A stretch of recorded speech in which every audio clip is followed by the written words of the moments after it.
দিল্লিতে আজ কিছু হচ্ছে কি? ভাইরাল রেডিট পোস্টেই দিল্লি বিস্ফোরণের আঁচ। বিস্ফোরণের বেশ কয়েক ঘন্টা আগে রেডিট পোস্ট, আর রেডিট পোস্টে পুরনো দিল্লিতে নিরাপত্তা তৎপরতার বিবরণ। সেই পোস্টের ছবি এই মুহূর্তে দেখাচ্ছি আপনাদেরকে, যেখানে প্রশ্ন যে দিল্লিতে আজ কিছু হচ্ছে কি, সেই প্রশ্ন চিহ্নই রয়েছে এই পোস্টে। ভাইরাল রেডিট পোস্টেই এই দিল্লি বিস্ফোরণের আঁচ কি তাহলে আগেই দেওয়া হয়েছিল? বিস্ফোরণের বেশ কয়েক ঘন্টা আগে সেখানেই রেডিট পোস্ট করা হয়েছিল। আমরা এই পোস্ট নিয়ে আরো বিস্তারিত জানবো। অরিত্র ঘোষ আমাদের সঙ্গে রয়েছেন প্রতিনিধি। অরিত্র, কি জানতে পারছো? দেখো, দিল্লির এই যে লালকেল্লার সামনে যে ভয়াবহ বিস্ফোরণ, সেই বিস্ফোরণের ঘটনা বেশ কিছুক্ষণ আগে সোশ্যাল মিডিয়ার এক অদ্ভুত পোস্ট ঘিরে এবার কিন্তু রহস্য টানা বাঁধছে।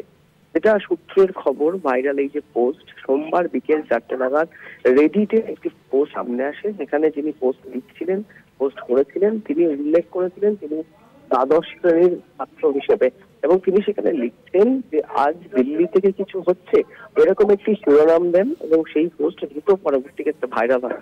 যিনি পোস্টটি করেছিলেন, এই ভাইরাল পোস্টটি, তিনি সেখানে দাবি করছেন যে তিনি দ্বাদশ শ্রেণীর ছাত্র, এবং স্কুল থেকে ফেরার পথে মেট্রোতে তিনি অস্বাভাবিক নিরাপত্তা নজর করেছিলেন, দেখেছিলেন।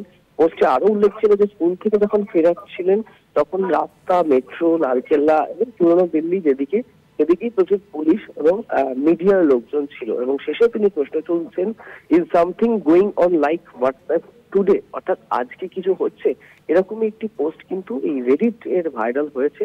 যদিও এই পোস্টের সাথে বিস্ফোরণের এখনো পর্যন্ত কোন রকম যোগসূত্র খুঁজে পাননি তদন্তকারীরা, কিন্তু স্বাভাবিকভাবেই যেটা নেটাগরিক বা নেট ব্যবহারকারী, তারা যেটা বলছেন যে এটা কি কাকতালীয়, নাকি কোনোভাবে ওই পোস্টে দাবি করা ওই ছাত্রটি কিছু আঁচ পেয়েছিলেন নিরাপত্তার তৎপরতা দেখে, তাই তিনি এইরকম লিখিয়েছেন।